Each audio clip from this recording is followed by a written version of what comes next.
میرے تمام بہن اور بھائیوں کو السلام علیکم۔ یہاں آپ کو اسلام سکھانے کے لیے بہت محنت سے ویڈیوز بنائی جاتی ہیں۔ ہماری آج کی ویڈیو ہے صحیح البخاری شریف، حدیث نمبر 117۔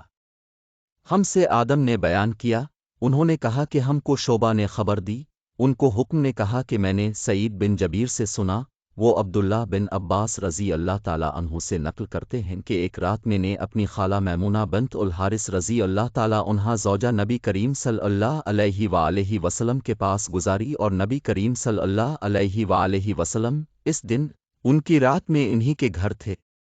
آپ صلی اللہ علیہ وآلہ وسلم نے عشاء کی نماز مسجد میں پڑھی، پھر گھر تشریف لائے اور 4 رکعت نماز نفل پڑھ کر آپ صلی اللہ علیہ وآلہ وسلم سو گئے، پھر اٹھے اور فرمایا کہ ابھی تک یہ لڑکا سو رہا ہے، اسی جیسا لفظ فرمایا۔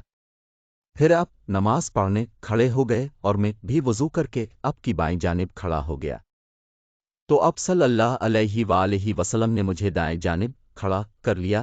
تب آپ صلی اللہ علیہ وآلہ وسلم نے 5 رکعت پڑھے، پھر 2 پڑھے، پھر آپ صلی اللہ علیہ وآلہ وسلم سو گئے، یہاں تک کہ میں نے آپ صلی اللہ علیہ وآلہ وسلم کے خراٹے کی آواز سنی، پھر آپ کھڑے ہو کر نماز کے لیے باہر تشریف لے آئے۔